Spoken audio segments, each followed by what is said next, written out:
Nice muscles, Tyler, dude.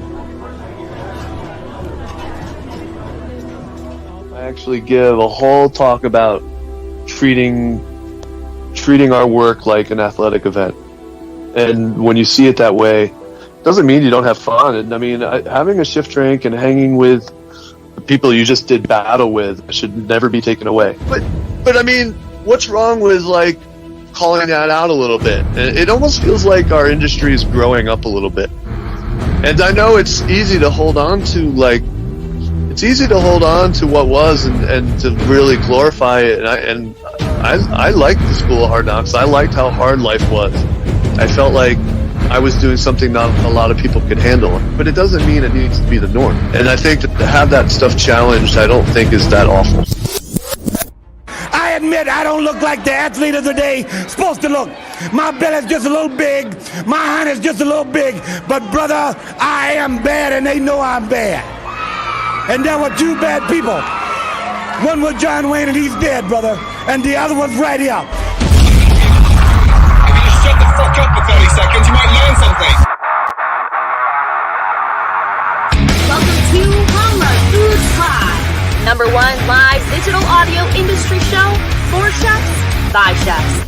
Hosted by multi-time Food Network winner and award-winning chef, Chef Plum, and culinary veteran, and star of the Food Saver commercial, Chef Jeff.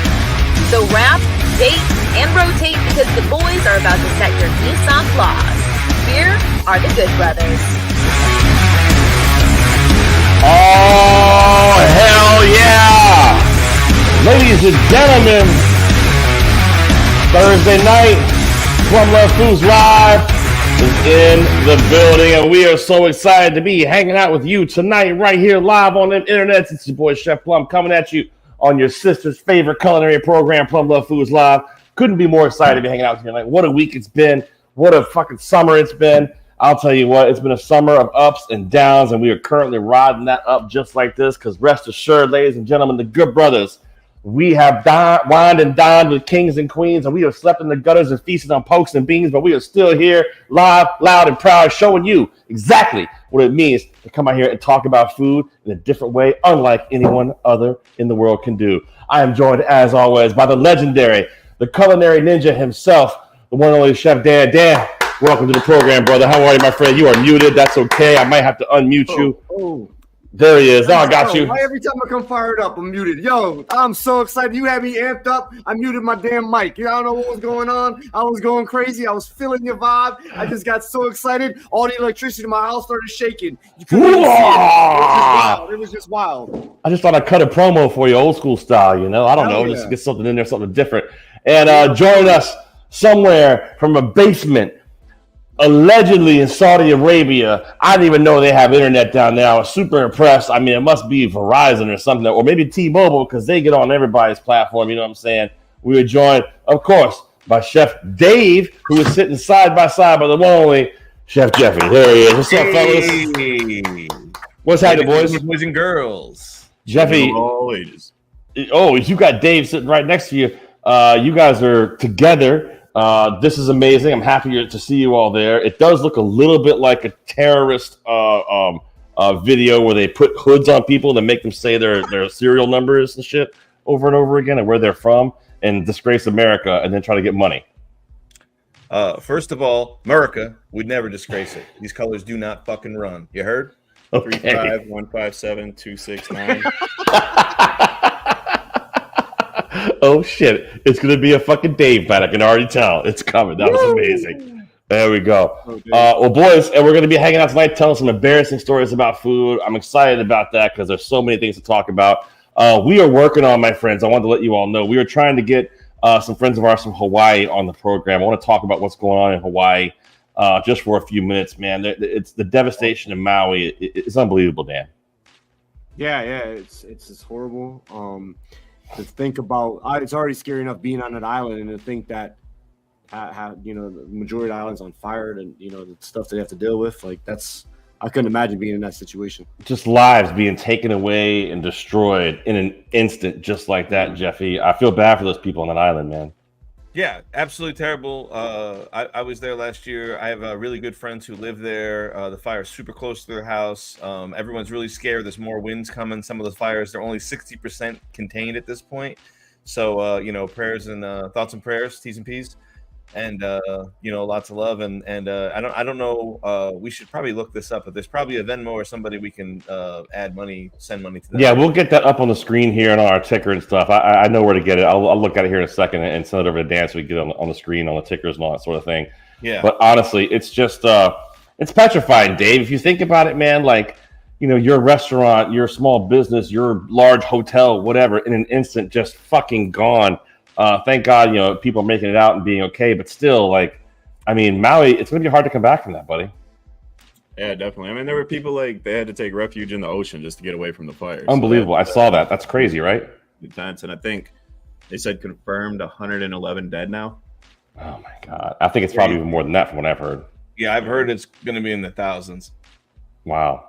Yeah, it's terrible. There's like 1,200 or 1,300 people missing currently. And, wow. They've only gone through, I think, 30% of the rubble that's left in the house. Just unbelievable. Sorry, I am listening. I'm trying to get this link. I got one. I want to use the one from our friend Ippy Iona, who I'm trying to get on the show right now. Send it to me. Yeah, I'm working on it. I just had to figure out how to get the link. Here, I'll give you it's on his Instagram. Here, I'll send it to you. So we can get the link and put it up so we can try to start sharing that and really pushing that too. Because listen, anything you got, man. If you can send $5, anything helps, man. And the one that Ippy has put up, and we can also, there's a couple people we can check, but Ippy is one I'm dealing with right now. That money is going directly to help people directly. It's not like, we got to pay the fucking business that does give the money away or any of that shit. So, it's good stuff. So I want to make sure that gets out there. I'm going to send this to Dan. He can work on this while we talk a little bit here. Dan, I'm sending you his Instagram so you can figure out how to get that link. It's on his thing. It's just terrible. I mean, I don't know. I hate the idea of it. It's just scary. I don't know. Everything going on in the world, still a giant fire can destroy your life like that. I feel for them so much. Yeah, fire is scary too because it doesn't operate like anything I think anyone realizes. It's like it happens so fast, and you're looking at your window and you think it's coming, and they're telling you to evacuate, and next thing you know, it's on your house, and shit's so hot you can barely touch it. And I've heard horror stories from people in California and in Oregon, and I just I can't imagine what it was like. I mean, those people jumping in the bay for safety and lying there. Unbelievable. Smart. Yeah, but I mean, that's also terrifying at night. I mean, I don't even know. Sharks. There's like sharks everywhere. Freaking Hawaii. You know what I mean? That's scary as shit to me. I mean, the whole thing is like crazy. Unbelievable, man. We got a bunch of guests joining us on the show tonight. It's going to be a lot of fun. They're going to be coming in, telling stories and whatnot. But I've got one sitting here. Yeah, there we go, right there. Is that the link? Yeah, that's the link. Awesome. I don't know how we can link that into fucking something or other so people can just click it and make it easy. We're going to be talking about embarrassing stories in the kitchen, but I want to bring up we have a bunch of guests coming by telling stories and whatnot this time, but I got a guest in the waiting room here who could probably shed some light on this from a small business standpoint. Becoming a regular here on the program, it seems. This legendary individual is an expert in Appalachian food. He is a West Virginia native, born and bred, a sweetheart of a human being. Ladies and gentlemen, please give it up for the one and only Vagabond Chef, a.k.a. Matt Wells. Chef, there he is. There he is. Oh, he's muted. He's muted. God damn it. There, one more time. There he is. Give it up for him. People get my house. Brother, we're talking about the Hawaii thing, man. You heard. Just how devastating is that? And from a small business owner standpoint, like what happens? So this fire wipes out your business, right? Yeah. Does insurance help? What happens then after that happens? Dude, I don't know about you guys, but I know so many people who have lost their restaurants to fire. Usually not at this scale, right? But everyone feels like it's a cash cow and like the insurance is going to be so great. And people fight it for years just to try to get enough to like recoup. It is by far no like golden horse or anything. But I think at this point, people are way more concerned about their home and their loved ones and their pets. And like, I would imagine that's the last thing on people's minds right now. And I've dealt with fires a little bit out in Idaho and gotten to see the devastation that they can cause. And it's a force. It's just unbelievable.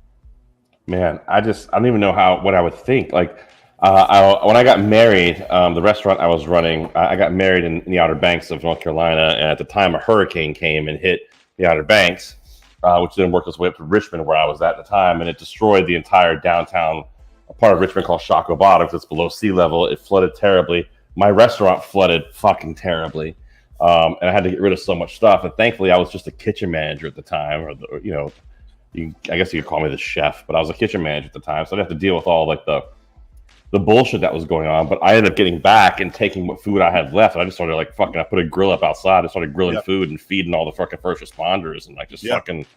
I mean, I had to get rid of it. It's going bad, but I might as well give it to some people who can eat it. But it was crazy, man. I mean, and I don't really know how the owner of my restaurant dealt with that because I wasn't smart enough to ask at the time. But I can only imagine it's just got to be horrific just to think about. Like you said, people care more about their loved ones at the moment.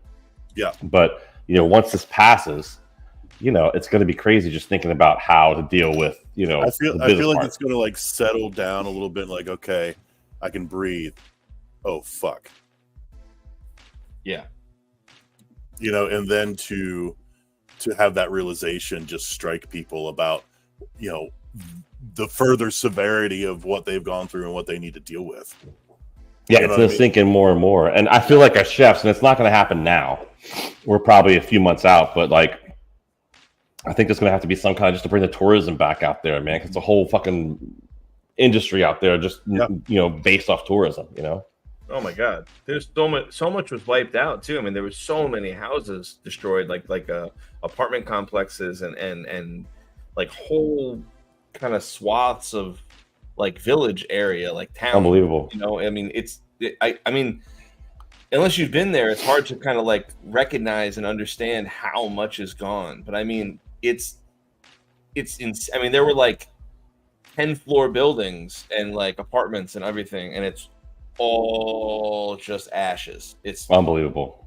It's insane. Unbelievable. Well, there's going to be things going on, and we're going to figure out how we can help that shit too. I love Maui. I love my Samoan brothers. Like it's just, I feel bad for all those people, and so we're going to keep that up. We're going to keep putting that up several times tonight, Dan. If that's okay, you're in control of that. We'll put that in the ticker as well, just so people know. We'll all put it out there and talk about it. I just have so many friends of ours, brothers and sisters who are out there who are chefs who are just getting fucking decimated, and I don't know. I mean, it feels like it's so far away, and all I want to do is help them. And I don't know how to. So if you can give something, $5-6, that's how we do it. So make sure you can do that as well. Listen, friends, much like any other program that you can take real news from, real information from, they all have tickers, and so do we here on Plum Love Foods Live. Ladies and gentlemen, let's give it up for the Plum Love Foods Live ticker. There we go. How about that? That's how you know we're legit. I think next up we should have a sidebar that shows the topics we're going to talk about. We could cheer for that. That'd be fun, wouldn't it? Well, I can't. Just like I don't know what to do with that. Next up. I put a question out on social media this afternoon about embarrassing moments, and we were talking about not doing a show tonight, but then it just hit me as how fun would it be to talk about this, because we've all had embarrassing moments, and I had one even 30 years into doing this past week, which I lost my shit about, and I'll tell you guys the story later on. But I thought it'd be fun to kick this off with a story from an individual who we all have immense respect for. He's a great human being. He is a legend in the chef role, if you will, amongst chefs. He also is a very, very attractive human. Ladies and gentlemen, please welcome Chef Tom Ecker to the program right now. There he is. There he is. Thank you. It was all lies. That last part I agree with for sure. Okay. So thank you for that. Tommy, good to see your face, man. Good to see your face, buddy. How you doing? How you guys? I'm doing all right. Been just drinking out of a fire hose every day, it seems. trying to keep my head above water. So that's about it. I don't know if that's an appropriate joke to make at the moment. After our last conversation. Yeah, that's true. I don't think you should say that. Well, Tom, sorry, buddy. You guys got some big stuff. Or maybe I chose it just right. You never know, man. Jesus. Yeah, maybe, right? Hey, you got some big stuff going on down there in your world, man. You guys opened a new spot. Can we talk about that for a second or not yet? Yeah. No, it's out there. I can talk as little as I'm allowed to, but it's out there in the world. Okay. There's certain things I can and can't say, but I can definitely say we are opening in Disney Springs. Hell yeah. This year. We're doing a QSR, like a hybrid QSR, Indian leaning concept. under the name Eat. So it's the last 3 letters of Manit Chauhan's name, EET. So it's Eat by Manit Chauhan. It'll be very high volume. We're on property, so it's something I've thought about and wanted since I was about 8 years old. Oh wow! And just fought tooth and nail. Always wanted a restaurant there. I've visited there. I can't tell you how many times. So it's awesome to see the process now actually happening. And we're getting there. It's a lot, but we're getting. Well, dude, you got one of these like forever jobs right now. You know what I'm saying? Like you're set now. You got your forever job. I think I have mine too, but I'm just saying it's amazing to for guys in our industry to have that position that you think, okay, this is where I'm going to be. Yeah, and I'm very open about my history. I think in the 25 years I've been a chef, I've had 23, 24 jobs. So, I mean, by no means did I ever expect a forever job. Last year. I'm glad to have one.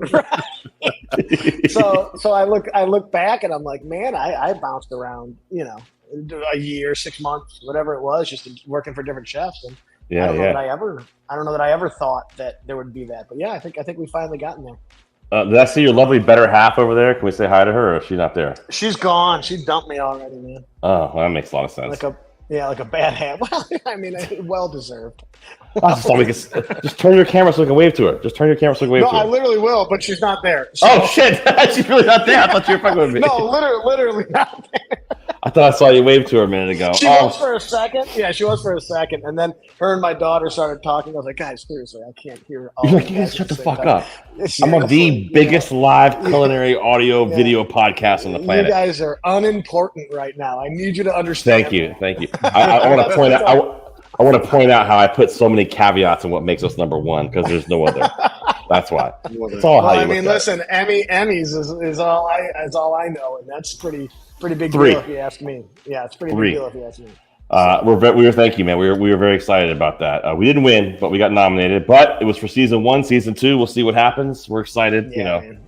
We're fired up. I got Jeffy here with me, and Dan. You know the boys right there. Yeah, what's up, guys? And we're also joined by the Vagabond Chef, a master of Appalachian food right there. Matt Welsh is hanging out with us today as well. He's a great human being. Matt, say hello to Tom. Tom's Matt. There you go. Good to meet you, brother. What's up, Matt? Nice to meet you too, my friend.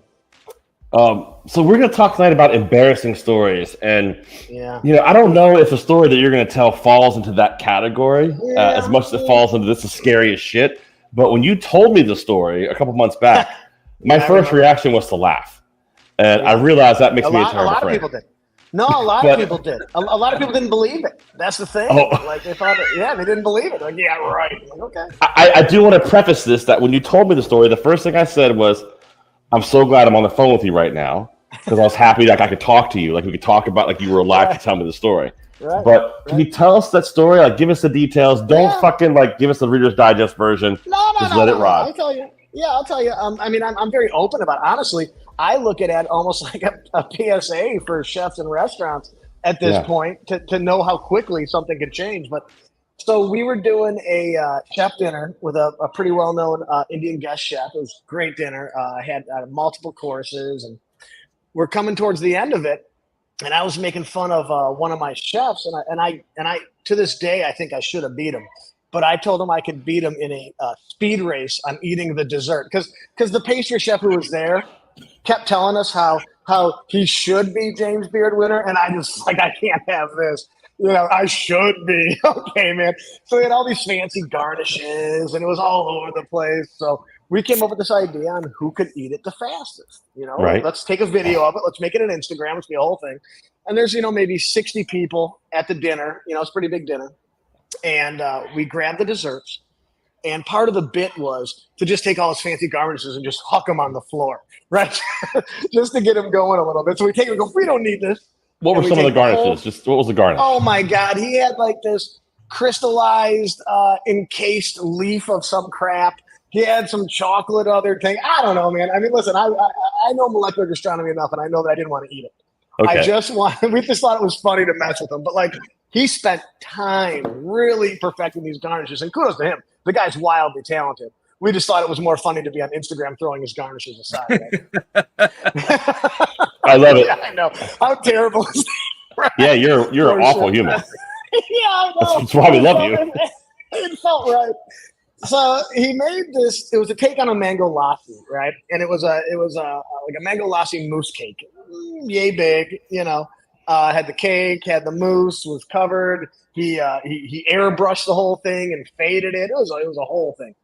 So we grab him, and Manit's filming. A couple other people are filming. We were gonna go live on Instagram. We ended up not. We ended up just taping, but you swipe it all off, right? And just real fast. And I'm not a totally competitive guy, but if you're gonna take on with eating, I'm gonna take you out. Okay, there's no way you're gonna win. So I decided to grab the whole thing and just swallow it, just one shot, just take it down, and boom, goes in. And within about a second, it's just nothing. All of a sudden, I realize I can't breathe at all. Right, and remember, there's 60 people around me. My girlfriend's there. My daughter's eating dinner there. And I got nothing. I mean, and it's funny because like I know the universal sign for choking, right? I mean, I think everyone does. We've been taught that as a child. Didn't enter my mind. In my mind, I decided it was best for me to walk over to the bar area and turn my back to the people behind me so the guests didn't see me struggling, not breathing.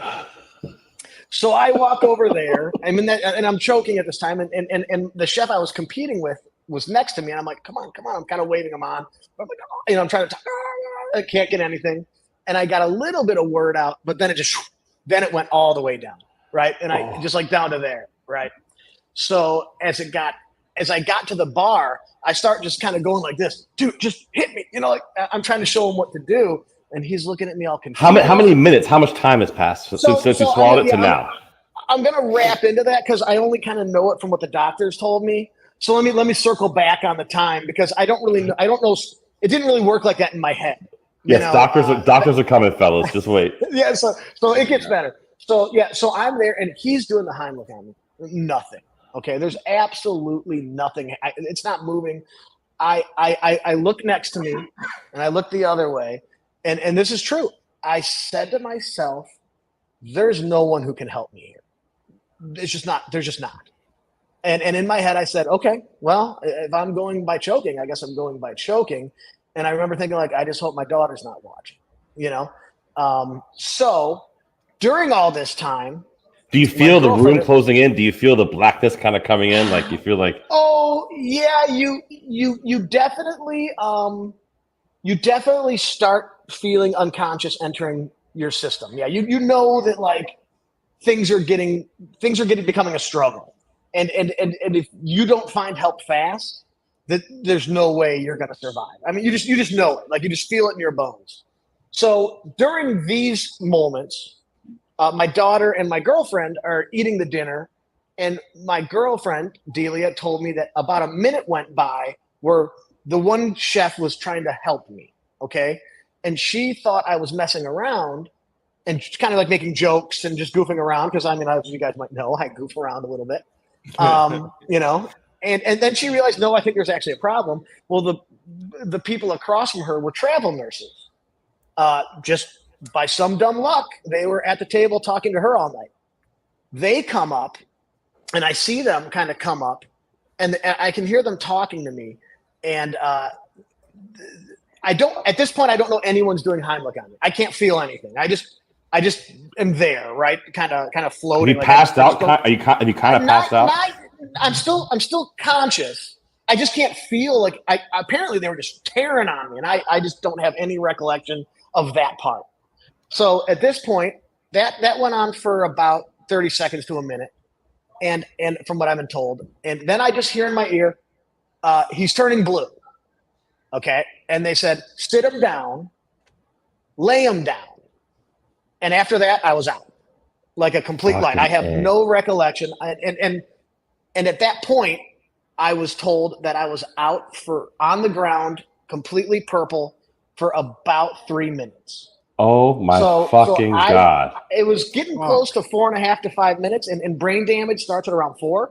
And at like 6 minutes, at 8 minutes, you're done. Just forget it. Right. So I was in that danger area while I was unconscious. Now, I've been told while I was unconscious, the lady who was the travel nurse moved off to the side, and the guy got on me and just on top of me for 3 minutes straight. just pounding away at my chest. Wow, shame you weren't awake for that. You might have enjoyed it. Well, I mean, I was on the wrong side. You know, Jesus Christ. you open that door, my friend. You're dead asleep. You're dead asleep, and all you hear is this. You can act like a man. What's the matter with you? So I guess that goes on for a while, right? Obviously, like 3 minutes, and out of nowhere, I hear this voice. I mean, just out of nowhere that says, "Roll him on his side. He needs to cough it out." I feel somebody just roll my body over. I mean, I got I can't move. Like and I'm telling you, it must have been like 1,000 PSI. Whew, this thing just flies out of me like nothing I've ever felt. And now listen, I'm not trying to speak about religion. I'm not trying to speak about any of that, but I can tell you the breath of life exists. I just went, the biggest breath I ever had. Everything came back. I had pure life. I jumped to my feet in seconds. Everyone goes like, whoa, sit down. I'm like, nope, I'm good. I went down because the fire department and ambulance finally showed up, and I was the first one down. I was like, guys, chill. I'm fine. I'm the guy who was choking. I was back at work, ready to chop shit up and let's go. Within one breath. Now, that was all fine.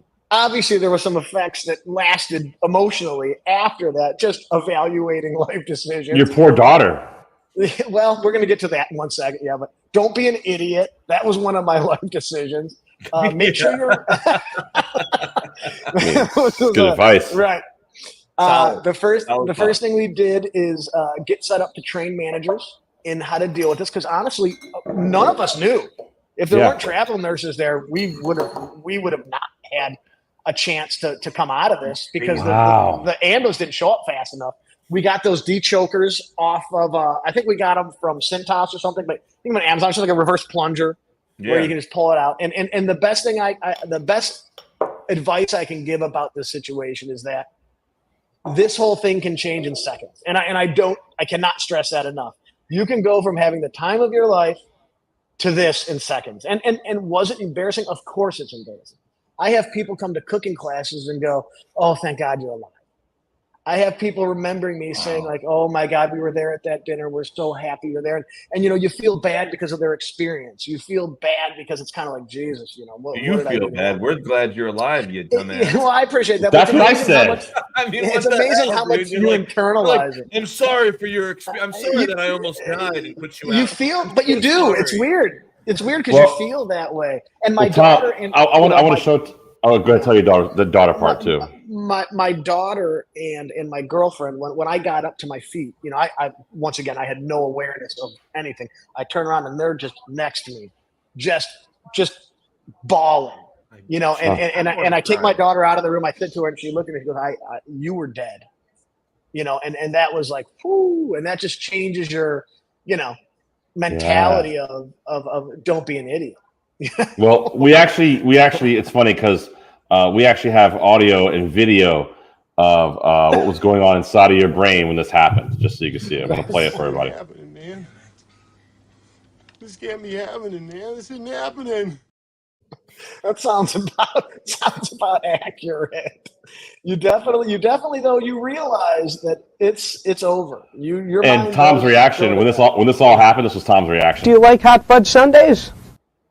In fact, we have some McDonald's hot fudge sundaes behind us, even after that ice cream discussion that you guys had recently. Still the best ice cream in the world. Well, buddy, listen, we love you. We're glad you're around. And when you call, I talked to you like, I don't know, I feel like it was like a week afterwards. And I was like, you're telling me this story like it was so like, this happened. I was like, Tom, what the fuck, dude? Like, this is crazy. I was like, I'm so glad I'm on the phone with you. But I did laugh afterwards. I was like, "You fucking idiot!" Yeah, and honestly, I know I'm an idiot, right? I mean, I fully accept that. But that could have been any one of us. Any one of us could have done some shit like that in a heartbeat. Right. Like someone could challenge me to eat something right now, and I would do it, even after that story. I just think like you said, you could be having the time of your life, and like the next second, I think it's a good thing you said about getting trained. I mean, I think that's really important. That that's amazing. That's amazing. Industry, basic CPR. You know what I mean? Like it really saves lives. It absolutely saves lives. Yeah, you no save doubt one about it. customer. You save one customer. I think you've earned your stripes. You know, Or you save one or you save one chef. or chef. Yeah, Yeah. Matt, I saw you raising your hand. You had something to add to the story, buddy. Yeah, well, you know, when you're a good boy in West Virginia, you raise your hand when you have a question. So I got all the goofy garnishes, but what was the dessert of itself? So it was a take on a mango lassi, which is like a mango drink, smoothie. yogurt mango smoothie. Okay. But he turned it into a mousse cake. So it had cake on the bottom, a huge layer of mousse, some crust on top and stuff. But basically, it was just all mousse and cake. Okay, and you said that, but this it didn't big. really process. Yeah. I got you. Okay. So the whole thing just went down, just down. And you know the odd thing is that you know I kind of kept it hush hush from my daughter stuff, but I think it was coughing up blood for like 2 weeks. You know, Oh wow. you're just full of liquid and it tears you up pretty good. But the doctor told me it was okay. He's like, don't worry about it. You'll heal up. So wow. And you're like, and from now on, you're like, fuck mangoes. Oh no, I won't. I will not eat mangoes. I hate them. They gross me out. This is true. People at work, I'm like, don't even show me a mango. I will not touch them. They give me the shivers. I cannot touch them anymore. Which is great because I cook Indian food. Great. Yeah. You make amazing Indian food, and brother, while we're talking about embarrassing stories, I don't know if I mean, it's actually not embarrassing. I'm just fucking glad you're still here, buddy. Hey, I appreciate you. I mean, shout out to Tom. Come on, let's give Tom for fucking staying alive, huh? He's still alive. There it is. Any final question for Tom before we get him out of here? He's got a beautiful wife, girlfriend, and daughter to go hang out with. Are you friends with the guy that pounded on your chest for 3 Yeah, minutes? man, he's still one of my chefs. Nice. I was. Oh, Gonna do say, you mean the travel nurses? Yeah. I don't know, whoever the was that saved Yeah, your fucking yeah. life, man. I mean, did you buy him dinner? Did you get him We drinks went after? went and visited with them afterwards, and honestly, I think better than dinner or drinks, I let them know how important these two strangers were to my life. That's awesome. Which is true, you know. And yeah, come buy dinner. I'll always buy you dinner. I'll buy any. You know, you guys want dinner? Come on in. I'll buy you dinner too. But I think that You buy me dinner. Well, okay, fine. But I think that You was were like, the best. oh, great to see you, chef. I got you some chicken wings. Enjoy those. Yeah. Well, I mean, they were Cisco's finest.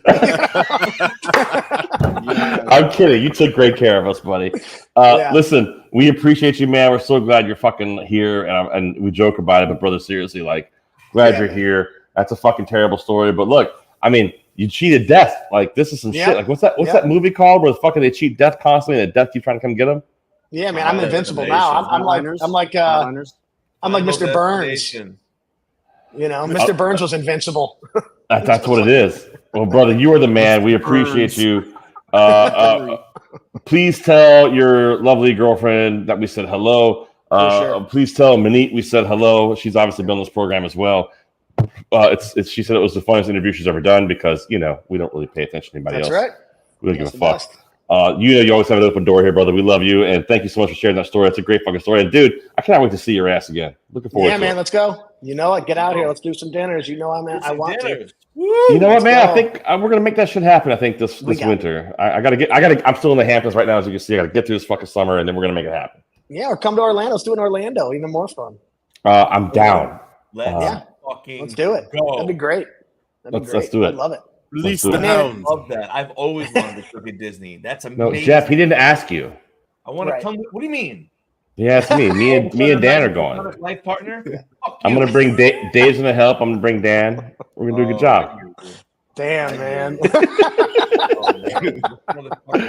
Ladies and gentlemen, the legend Chef Tommy Ecker. Give it up for him. Come on. Thank you, guys. Good brother. You're the man. We appreciate you, buddy. Thank you, Tommy. Wow. How about that story, huh? That's nuts. Dude, You want us to follow up stories with that? Like, why you started with that? That you want us to all tell a story after that? I mean, seriously, like, first of all, can we just talk about how much we love that guy? That guy's awesome.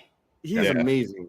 Tom is the shit. He is a fucking G. He works his ass off. So, Matt, we've done festivals, and Manit Chauhan is there, and Tom obviously is her chef, and Tom is a fucking G in the kitchen. He's so fucking good. And he makes the best. He's a white guy, but he makes the best Indian food you'll ever have in your life. Nice. He's awesome. Laughing right now, but that's the truth. You know it, Tommy. You know it. He is the man. But yeah, what a great human being. Thank the world of that guy. I love that guy. Glad he's still alive. The world's a better place with him in it. That's for damn sure. No doubt about it. Jeffy, can you believe that? Did you know that story? not to that extent. Like, I mean, you said that you like choked, and I kind of like the way it was like so nonchalant. I was like, oh wow. Well, you smoke a lot of weed. I think I said Tommy almost died. You were like, huh? Oh yeah, whoops, I choked. You know, like that was the in my mind, like, oh, I almost died because I like ate some cartilage and then coughed it out or something to that effect. I don't know. I didn't realize that he like sucked down. Wow, that's our homie from Chile. That's our dude. Hold on, good chefs. night to all the chefs. Yo no tienda. He doesn't understand English. No English, but I do love cooking, and we loved a salute from Chile. All right, yo, shout out to Chile. Shout out to Chile. We love Chile. Chile is the shit. We're coming out to Chile. We're coming out to Chile. Pretty fucking close. We come to Chile. There we go. Listen. I get the gist of Spanish. You put me anywhere in Spain or Spanish That's it. lands, and I can get the gist of it. So, I mean, just hearing that story is kind of crazy, and I'm so glad he's okay, obviously. And, you know, we love that guy dearly. And, you know, he's another one of those guys like all of us here. Like, all of us have very attractive women in our life, and he's another one. Like, we don't deserve that. My wife's a 10. How did that happen? I don't fucking know. Same thing with Jeffy. Dave's boyfriend's beautiful. Dan, your wife is beautiful. Matt, fucking, you're about to get married to a beautiful woman. It makes no fucking sense. I don't know how us Mongoloids make this happen, but we do. I'll tell you how it happens. I can cook good food. I wasn't sure where you were going. I thought you were like, I can survive choking, and I am good to go. Like pasta and choking. I don't want to say it because I don't want to have to knock on wood. I'm not surrounded by much. All right. Well, it was a good story. Shout out right here. Oh, look at this. This is that's my boy Kevin Bishop. That's my boy I grew up with right there. He just must have turned on Facebook and saw us on there. What's up, Kevin? Good to see you, brother. Much love to you. Much love to you. You're not coming at us from Chile, but close enough. It's from Virginia. Yo, I love the Chile guy. That's amazing. Yeah. Can we show that again? Let's show that again. Look at this. I can't believe you put that up while I was trying to thing. I couldn't even understand. I had to like read that. Well, look, here's the thing. I'm just trying to show Vagabond. I'm trying to show fucking Matt how worldwide we are. That's what's up. Yo, I'm impressed. Plumluvfoods. Worldwide, baby. Listen, so that was a great story. I also put some stuff up. We'll read a few from the Instagram too. I got a bunch of those Instagram messages on here. Maybe we'll do some of those now. Actually, it'd be fun. Yeah, then we can tell our own stories just for the hell of it. I'm pulling up the old Instagram right now. You might have saw the post I did earlier. Yeah. Got a bunch of people jumping on here. I did say it'd be anonymous, so I'm not going to say people's names. But this particular human being is a pastry chef and a very, very well known. She has a lot of experience. You're shaking your head, Jeffy. I just don't think you should give any clues. I'm not. That's all I'm saying. Pastry chef. She said she dropped a 22-gallon of liquid hot chocolate base that was cold in the walk-in cooler all over herself. Ooh, that's a lot of gallons. But then probably had to keep working with that shit all over you. I mean, when she walks out of the walk-in, how many jokes do you think get made when she's covered in chocolate? I mean, you walk out of the walk-in without chocolate covering you, and there's a million jokes that are made. So that's right. Working in a kitchen. Dave, somebody walks out of the walk-in covered in chocolate. What's the first thing you say to them? I mean, it's probably going to ask them if they shit their pants. Okay, that's terrible. Jeffy, what do you say to them? Covered in chocolate. I probably would be more concerned about the money that they just lost. Okay. Dan? Like, is it all gone? Is it all? Yeah. Do we need that for something? Or do we need it for an order? Or we got something going on? What are we working with? Like, fuck. Because you have to reorder and all that shit. Yeah. Pain in the balls. Matt, what do you say when they walk out of the walk-in? I'd probably go kind of dry and understated and say, "Oh, that went well." I think I would say, don't think you could do blackface anymore. The next one we got. Whoa! You can't do that. You can't do that. Can't even mention it. We're gonna get canceled now. I'm just saying, like, you can't do it. You can't do it. Also, here's another one coming in. A pea crab, which this particular individual did not know was a thing, came at him while he was shucking an oyster, and he screamed like a girl. You never live that down. No. You're pea crab now for the rest of your life. You're P Crab guy. P Crab. What's up, P Crab? You too. You get that nickname. Yeah, P Crab. Hey, P Crab, go peel those fucking potatoes, bitch. No, it's hey P Crab, want to shuck some oysters? Oh my god, dude! I knew a chef who every time he find a P Crab, he fucking grab one and just eat it. Just fucking shove it in his mouth and chew it up. Yum. I mean, that takes care of the problem, right?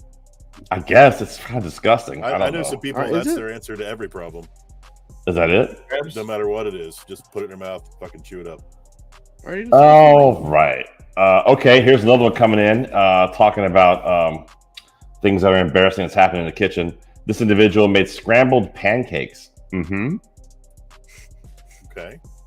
What? Yeah, I don't understand what that means. Apparently, I guess the pancakes weren't working well, so they tried to just scramble them like eggs in a pan, thinking they come up with some new shit. That's what it says. Idea. I'm just reading what it says. I don't know. No idea. Or is it egg that turned into a pancake? It definitely says making scrambled pancakes. Mm-hmm. No, it sounds to me like it's stuck, and then they just got pancake curds. I don't think pancake curds is a thing. What's the embarrassing part? I'm like, I don't know. Maybe because you served it.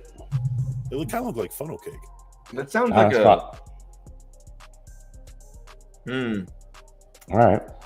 Here's another one. Almost burned my house down because I figured high broiler equals faster garlic bread. I was wrong. I was wrong. You just have to stare at it and pull it right up there. I think that's great. Shout out to you who said that. That's fucking fantastic. First of all, how long did you fucking leave that in there? Yeah. I mean, if it's a high broil, if it's on the top level on the high broil, it didn't take long. I personally love to hit the garlic bread in the salamander for a few seconds. Boom, boom. You know what I mean? Like that's that. Seconds. Yeah, that's what I'm saying. You slide it in and out. You know, this guy threw it in there, went and fucking smoked the joint in the deck, came back, shit was on fire. The whole fucking he's like, you know, like. Shit, Matt. I know you had a great story, man, and again, we appreciate you hanging out with us here and being just one of the good brothers sitting around. Hey, I'm having the time of my life with you guys. It's like therapy, isn't it? It is. It 100% is for sure. And I feel like it's the same way for everybody watching too. Like, oh yeah, okay, I'm not the only dumbass out there slinging hash. Well, you know what's the crazy part is that the amount of people who watch this after the fact, which is kind of crazy to me. Oh, that's cool. I think last time we had, it was almost 1,000 people watch this again. Jesus, they got nothing better to do. That's what I'm saying. This show is fucking stinks. I don't get it. I mean, our downloads are way up. It's just for the audio version, but like for God's sakes, this is crazy talk. That's awesome. Hey, don't forget to Mattson tell us a great story today, man. Don't forget about our friends over in Hawaii, man. We're gonna make sure we take care of those guys and look after them and just keep them in our thoughts and prayers. T's and P's for all of them, of course. I want to make sure they understand that we are in the chef community thinking about them. These people are having their lives ripped apart. Absolutely. Please look after them. Send something, even if you got $5, send anything. It will help. What Dan's got on the screen right now goes directly to them. So please help those friends out over there. They are good people, great chefs, just like all of us. And here's the thing: it could be any of us. It could literally be any of us. And it's not us; it's them. So let's fucking help them out because that's what we do as chefs. We take care of each other. For sure. Matt, you got a great story, brother. I don't think I've heard this story, or I kind of feel like maybe I've heard part of it. Because sometimes we hang out, you hang out until half a story, then leave. That's possible, yeah. They call me Chef Irish Goodbye, is what they call me. Mm-hmm. Okay, so this is a terrible nickname. Yeah, it is. It's not catchy at all, and it's never open on any of the handles for social media. All right. But I really got serious about cooking when I was at a cross country ski lodge in Idaho, and one of the first kind of responsibility gigs that I had was this Wednesday night wagon ride barbecue that we did every week during the summer season. So we had I gotta stop you. What the fuck is a wagon ride barbecue? Thank you. So guests would come up to the lodge. Professional broadcaster Jeffy. They would I was literally lost for a second. I wanted to know. Yeah, no, it's all good. They would drive it. So okay, so look, let me back up. Let me back up. We were at a cross-country ski lodge about 30 miles north of Sun Valley, Idaho. Are you guys familiar with Sun Valley? Know all about it. Jeffy actually raised some children there. Yeah, okay. just 2 adopted Vietnamese children just for a few years. Mm-hmm. Okay. I'm not sure if he's serious or not. I don't know.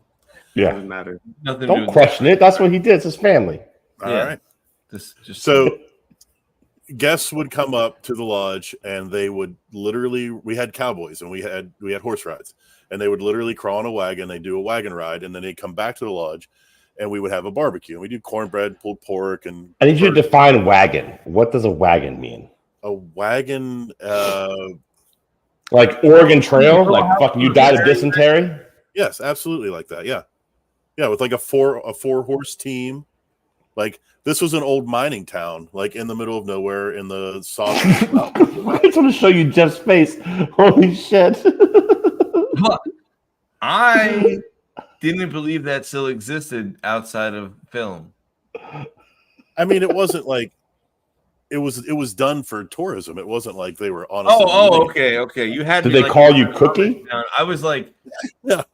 Fuck, were you in Not Idaho? twice. Just riding Little House on the Prairie wagons. I was Bro, like, hey, shout out to you for not getting dysentery. Shout out to you for not dying of dysentery.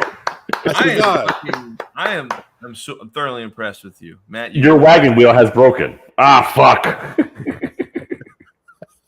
You come to a stream. Do you cross it or do you try to fish? I don't know. You always try to fish. Fuck dysentery. God damn it. Dysentery always gets you. All right. Can I continue with my story? No. All right. No. All right. That's it. We're done. Yeah, no, of course. I just want to keep talking about Oregon Trail references. So I took it really seriously. It was like my first real responsibility in the kitchen. I headed up this event in the evening, and we had two lines. We had the line for service, and we had the prep line, and we had a stove on each one. But I don't know if one was from Europe or something. On one, you turned it to the right, like you do everywhere, right? Right. The other one on the prep side was the dial for the oven was P off 500. Okay, so P is pilot, off obviously is off, and then 500. Right.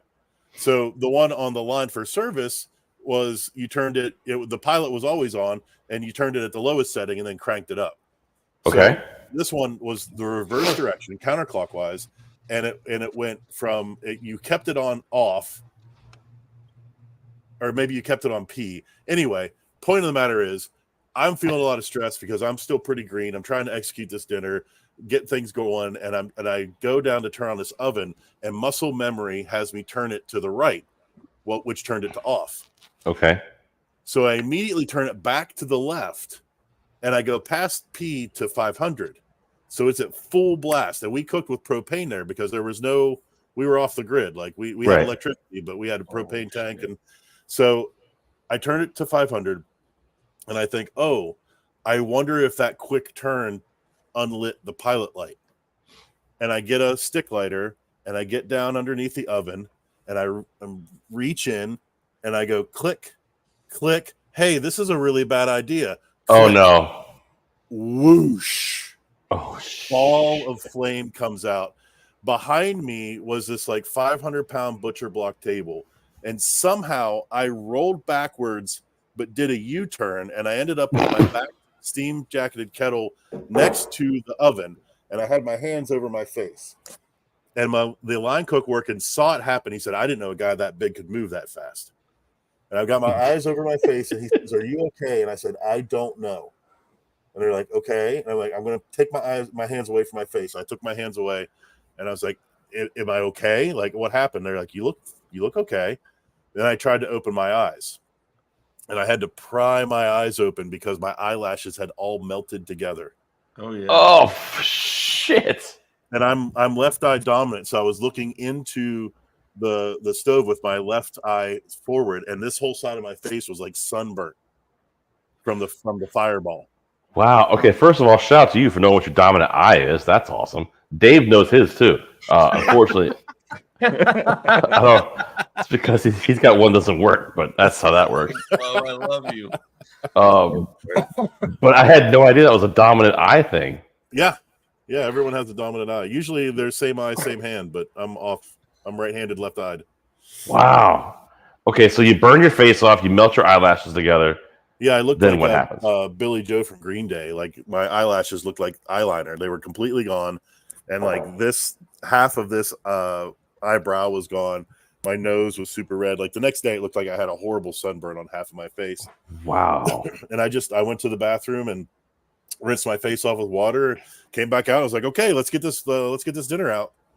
And my head chef was like, you need to sit down. I'm like, why? I'm fine. Like I was so shook up. And I didn't, like I just wanted to get it done. I didn't even think about it. But then as the adrenaline wore off, like the pain of the burn kind of set in, and it was just first degree. Like I was super lucky. I was super, super lucky. It still sucks.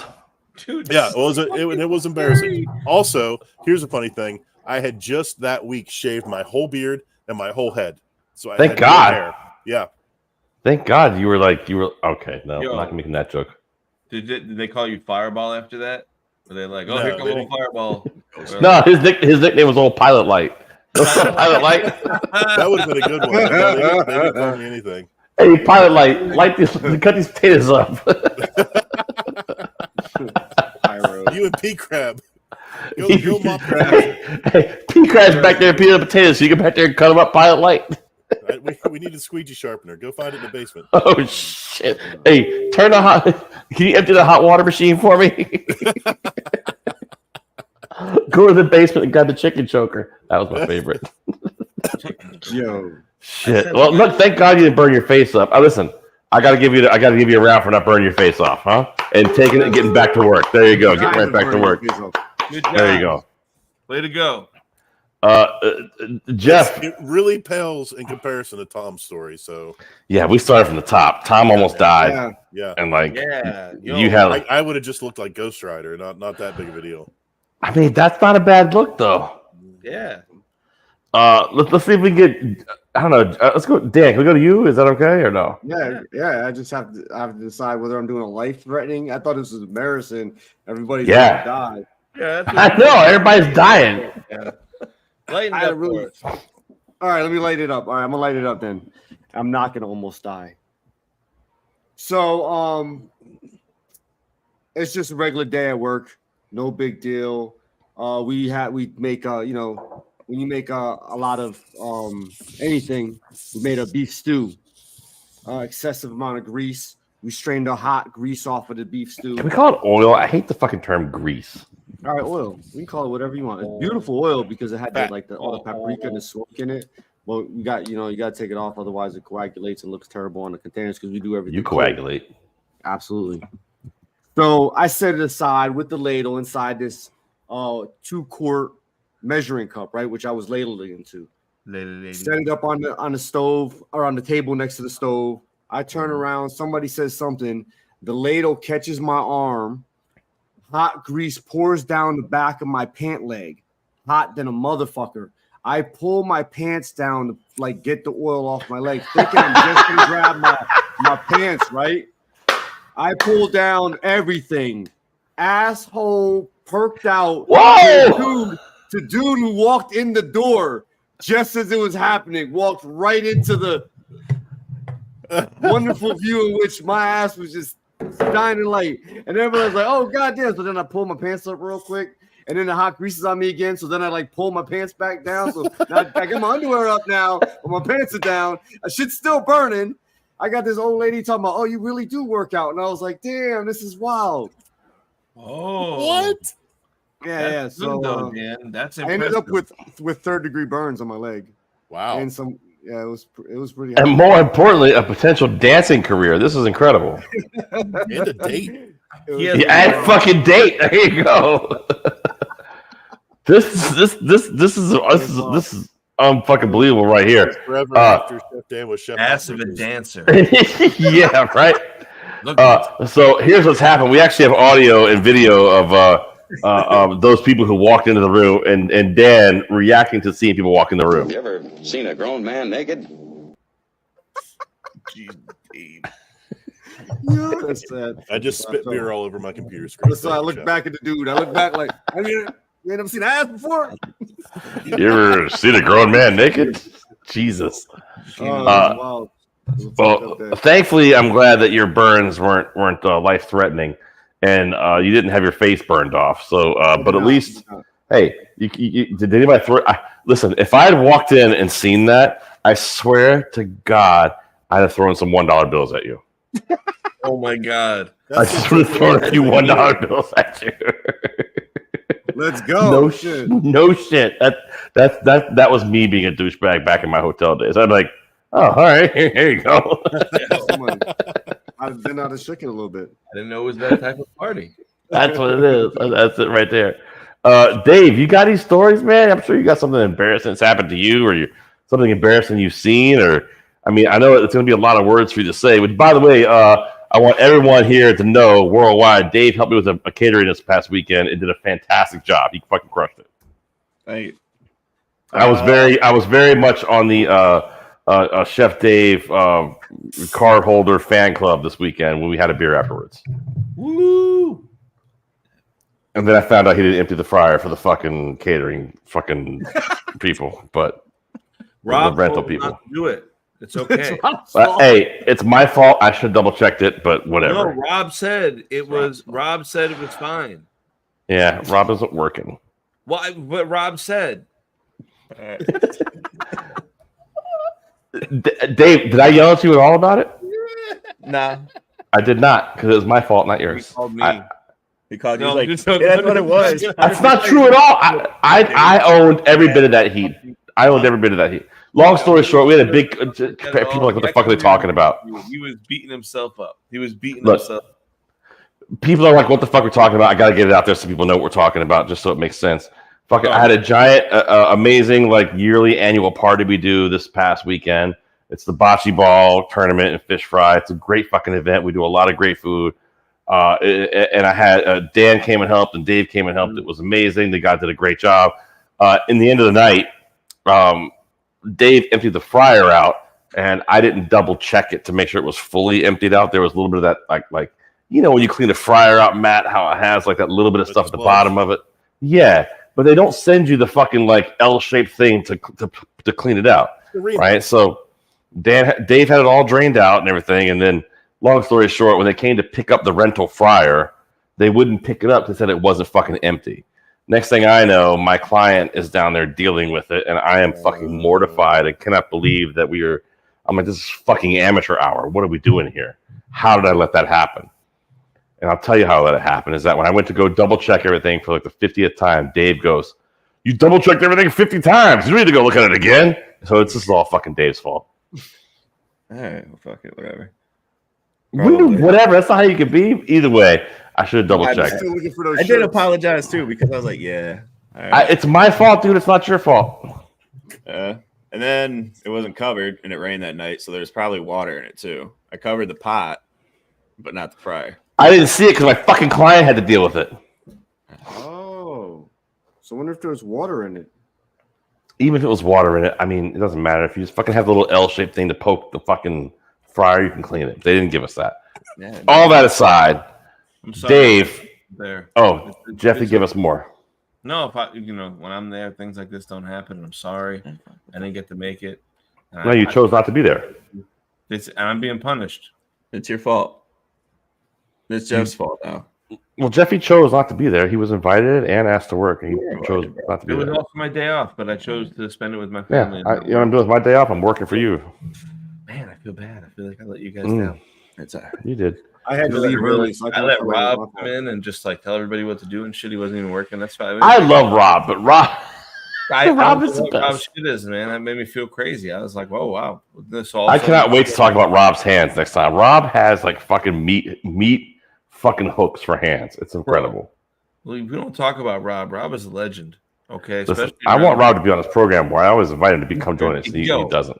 Rob Prado is a goddamn legend. You see that motherfucker anywhere on the east side of Long Island, you drop that guy's name. I'm telling you right now. I know. Knows him or is related to him or has slept with him. One of the three. That's it. I do want to point out. Has been up in you, okay? Whether it's family or friends. We're getting off the rails so people understand what the fuck we're talking about. But Dave, embarrassing story. Give me something.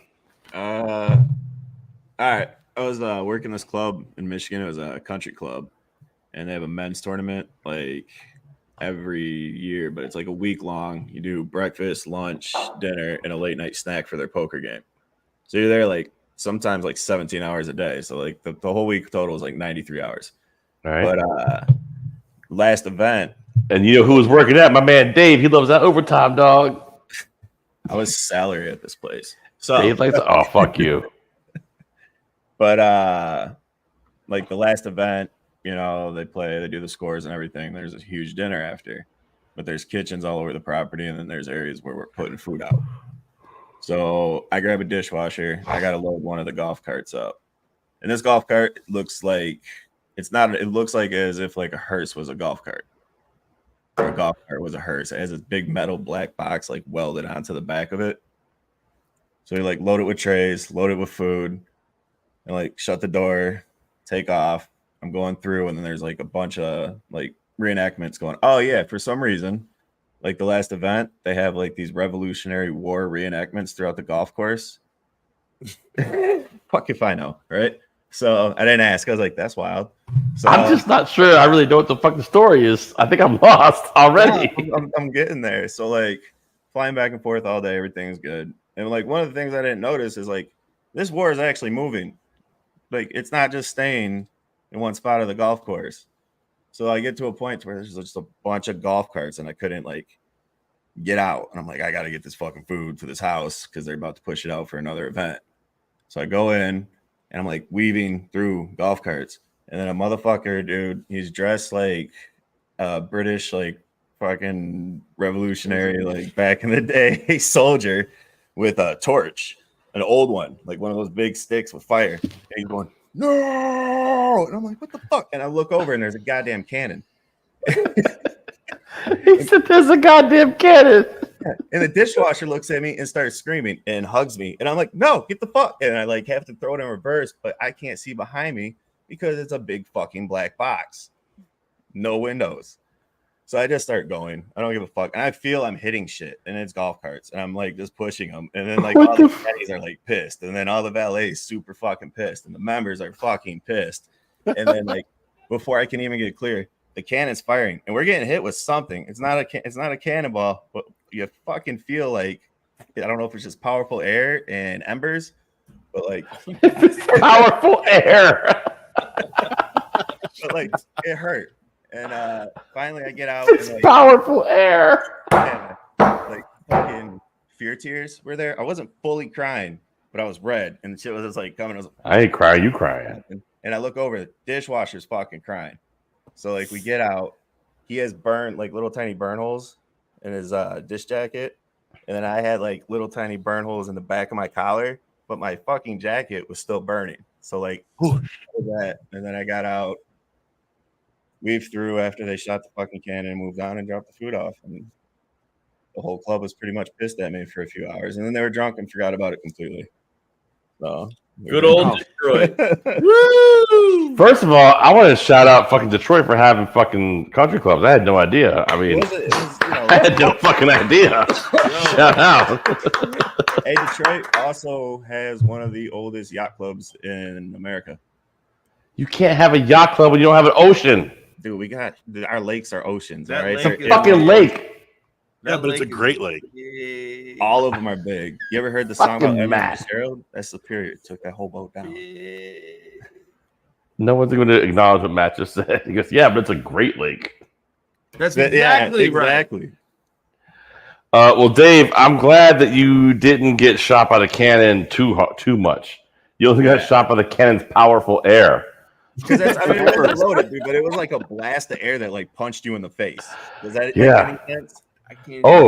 Listen, I'm aware of Dave's stories. I know you got a little sunburn once and you acted like fucking the world ended.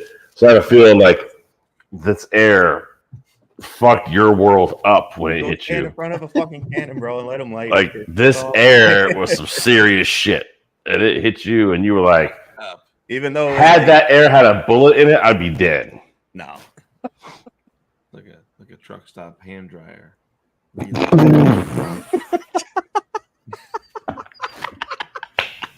Yo, fucking Jeff Perazzi. Who doesn't love Chef Jeffy? Jeffy, do you have a quick story? Because Dave's story took 45 minutes. Yeah, well, first let me start out when I was in 6th grade. Dave, it's a great story. I'm glad you're alive.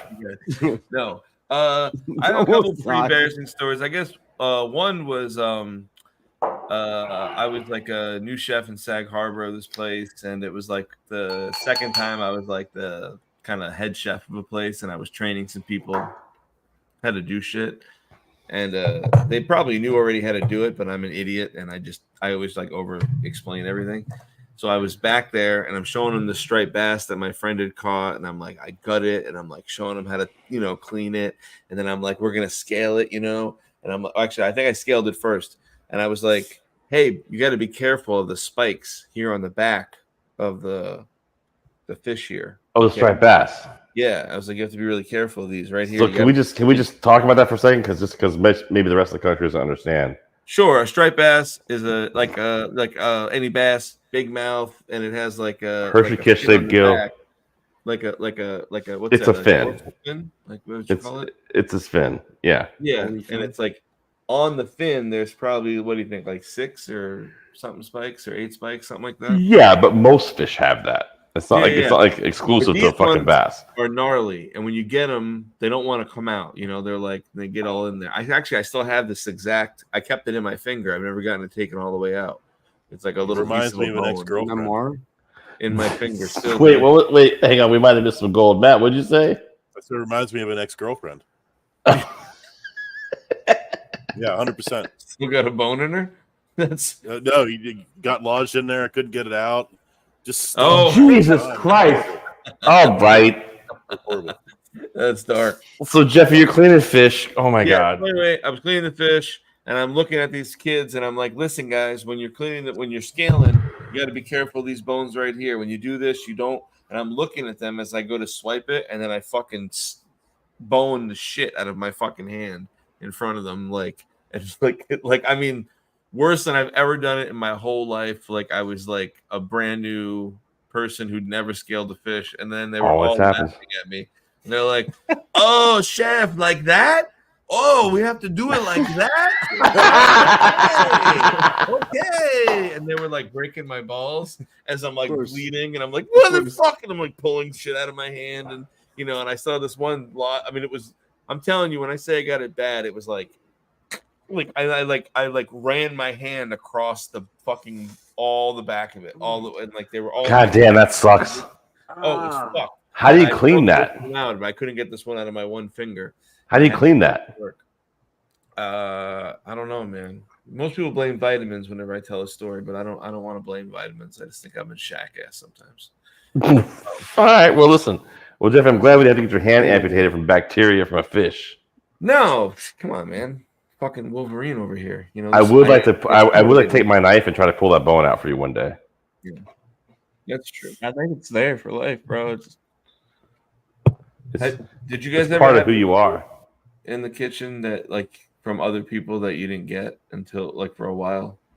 I've ever had what? Like a fucked up nickname, and like you didn't get it for a minute, and then when you finally got it, you were like, I don't want to tell the story that I have to tell. It's not about me. It's a terrible story. I'm not going to tell it. It's a little bit me. Is it entertaining? Yes. God damn it. If it helps, they used to call me Kemalo, and I didn't know what that meant. Like every time I left the kitchen, when I got a phone call or anything when I was a chef, they go, "Oh, Kemalo, Kemalo," and I thought it was like a nickname for me.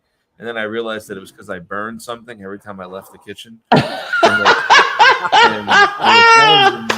Then it's gonna be bad, and like what's burning now? What's burning now? Because I was leaving. Oh my god, that's amazing. That was my fucked up nickname, but I don't know if you had anything like that. Like I never had a nickname, but I had a gentleman who worked with me in the kitchen in Virginia for years. He was kind of our prep guy / dishwasher guy. We all have one of those. Yeah. He was awesome. He kind of came with the restaurant. You know what I'm saying? He was one of those guys. Would he live under it, like in a rock? I don't know, but like he's just kind of always there. Like he came with the restaurant. He wasn't. He couldn't quite handle like lunch rush on the line, but like he wanted to. But he could use a slicer like a G. Like he could handle shit. So he was prep He was and always dishes. drinking the cookie wine. Yeah, kind of, and like you have to ask him not to hug the servers because they get uncomfortable. Like that guy, Yeah, you know, absolutely. I've worked with him. like that guy. We all have one. Like, Yeah. listen, brother, you got to not do that anymore. They're complaining about it. He's like, he blinks a lot. He's like, I didn't know. I'm like, okay, buddy, it's okay. Trying to be nice. Anyway, we did an experiment once. This is such a terrible story. I don't want to fucking tell the story, but I have to. Well, you already started, bro. I know, but it's so What the fucking fuck? terrible. So we did. I was a terrible human. This is back in the '90s. Shit was a different world. Different So time. It was a different time. It's it was okay. a totally different time. Totally different time. Not blackface different, but different. Fuck. I wish I could take that back too. Okay. So we were in the kitchen. It was myself, another cook, and this particular individual who was working that day. And me and the other cook were doing a line for lunch service, and this gentleman was there to do prep and hang out. And you know, whenever we were doing lunch, he would always find a reason to walk onto the line. Like he wanted to fucking be on that goddamn line. And so we just guys, this is such a terrible story. So he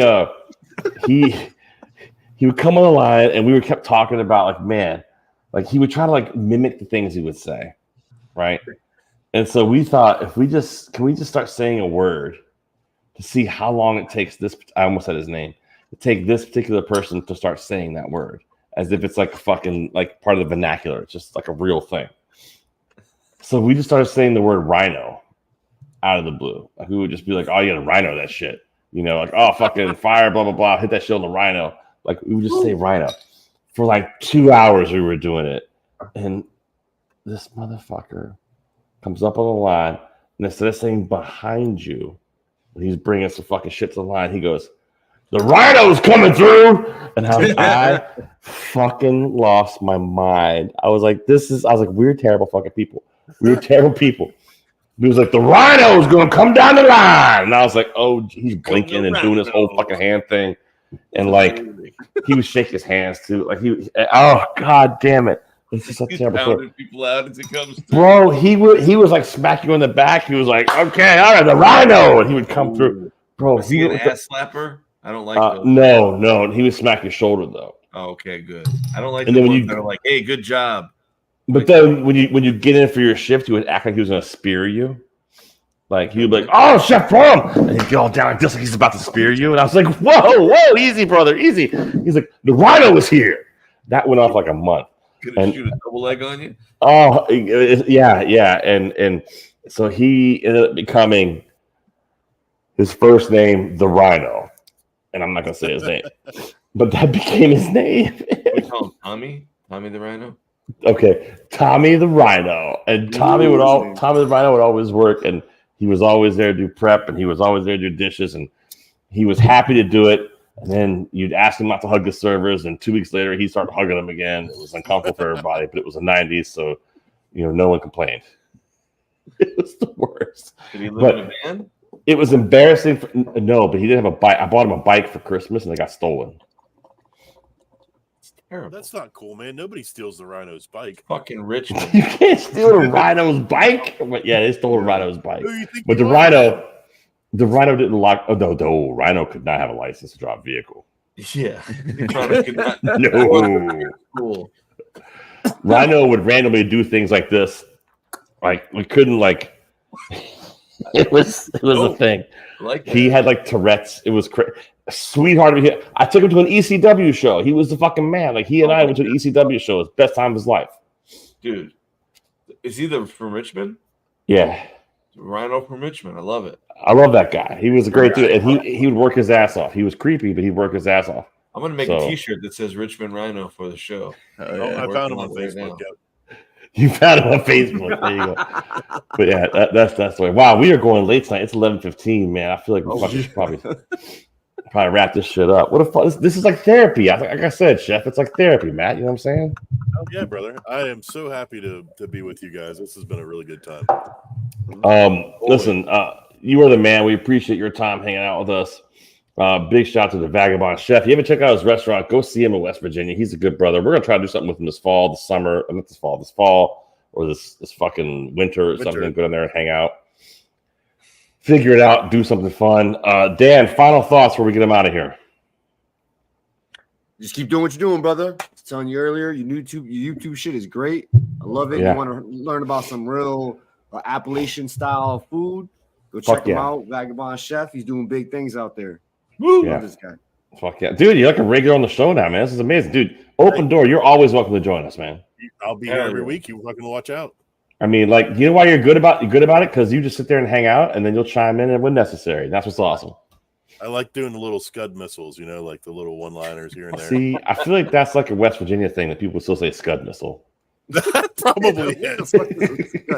Oh man. Jeff, any final thoughts before we get out of here? I just want to sing West Virginia songs whenever you say West Virginia. Is there a West Virginia song? I don't know. You know, coming home. That's Country Road. Yeah, Country Road. I love how Dave just corrected you. Yeah, it's Country Roads. I think. Yeah, you're right. Anyway, I want to sing Country Roads. That's all I want to sing right now. We can end the show on that. That would be great. I've sang Country Roads with people all over the world. As soon as they hear West Virginia, they start singing Country Roads. Well, the only thing I don't trust is that you're so far away from an ocean. I don't like that. Fair. Have you ever been to an ocean? I've seen them, like in pictures. I just wasn't sure how you feel about it. We do. Dan has an article. Dan, should we save the article next week? Give a great article. No, we'll save it for next week. We're way over. There's a lot of. We can get into that. All right. You know, We'll this save is it the next whole week. thing. What's the article about? Hot dogs. Hot dog sandwiches. Oh man, fuck you, dude. We're not doing Stick this that article, article. stick it up your fucking ass. Don't even bring it around me. Wow. Okay. It was actually a fascinating one. I had a little something for everybody. Is it really about hot dogs? Yeah, it was about all the different regional fuck hot that. dogs. But it's not And about all the hot different dog smells. sandwiches, right? Yeah, It's look. about just like hot dogs being hot dogs. Look at that right? shit. Look at that fucking thing. That's gigantic. fucking Fucking Chicago reindeer. right there. Daddy. That's a That's it's a Chicago reindeer. dog, man. It's Alaska. That's an Alaska hot Oh, dog. no shit. It's a That's fucking nice. reindeer hot dog. There you go. Well, you know I'm going to come represent with West Virginia hot dog. What the fuck is a? You know what? I don't even want to ask. Matt, you're welcome to back next week. You come back next week and hang out with us. We got a great guest next week too. You got to hang out for. We got. I don't know how to say this properly, but Olivia LaRue is going to join us next week. Yeah. She is a West MILF. She is the Wild West MILF. She's also, you can go to her website. She will come and do dates with you and hang out with you. And she's what we call a sex worker. Yes, she is joining us on the program. And she was a chef, and she's transitioned into the sex industry, which is pretty crazy. And the story is probably going to be pretty interesting, to say the least. Amazing. I'm going to have a few questions. There's going to be some questions, I'm sure, and I'm sure, like I said, I'm sure the story is going to be wild. I've already talked to her a few times, like in a email chain, and she's pretty hilarious. And she sent me some photos, and they're. Well, get those photos to Dan so we can get them up on the screen. So next week, it's all about sex workers and hot dogs. It's going to be a great program. I love it. I'm going to be deep in West Virginia for a farm-to-table dinner, but if I have a Wi-Fi, I will be with you guys. Shit, talk about the dinner you got next week. Tell me about it real quick. I'm going down to Pendleton County on the other side of Seneca Rocks in Franklin, West Virginia to work with their farmers market.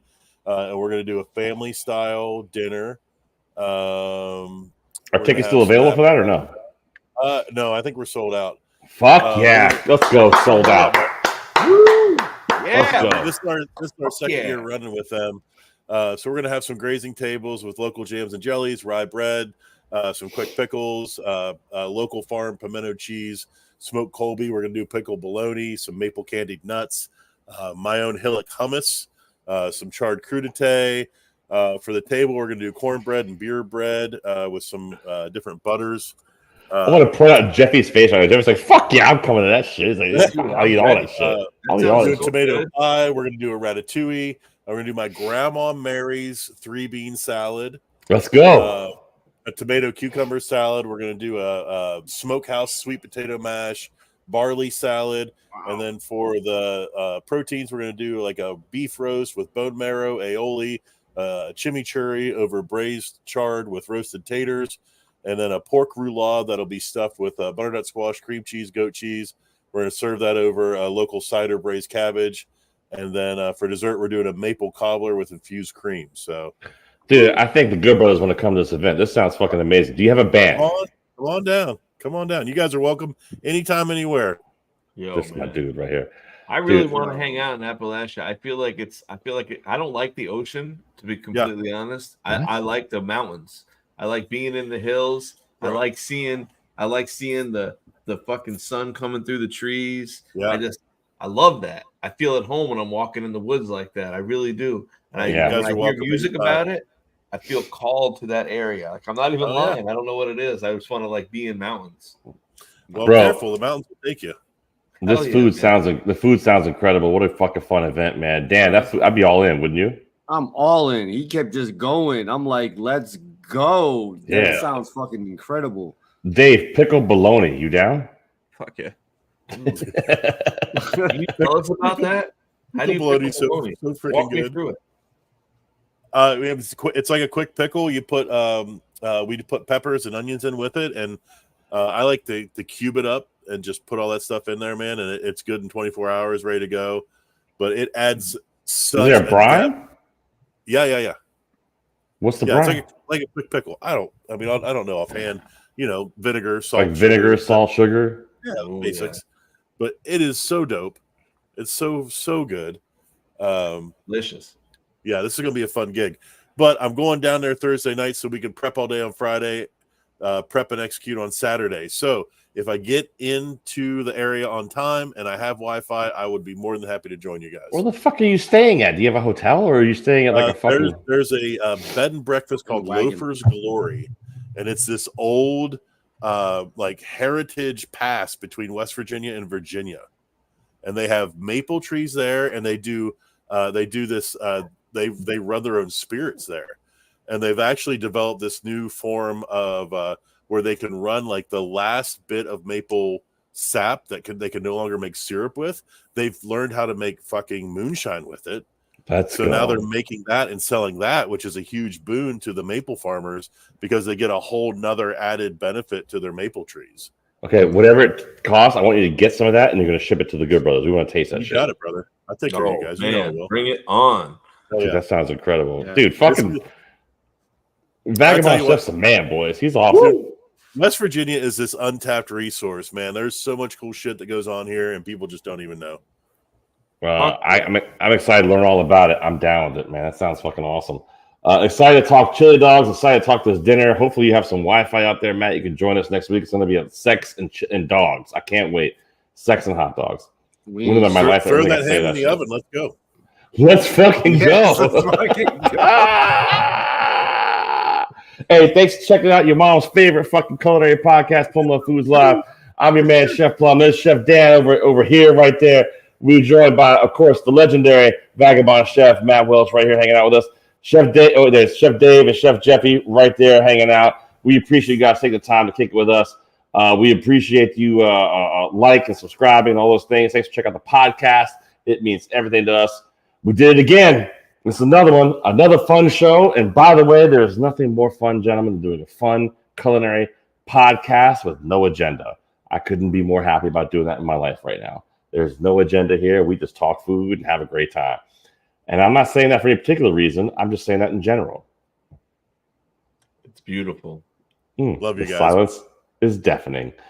For all the boys, my name is Chef Plum. Friends, please remember food is one of the most important things we have in life. Everything important in life revolves around food.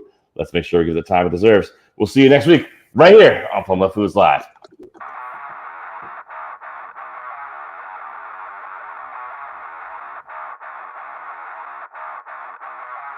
From the tower of power, too sweet to be sour, I'm funky like a monkey. Sky's the limit and space is the place. Thank you for listening to Plumluvfoods Live. See you next week, good brothers and sisters. Do you think I'm crazy?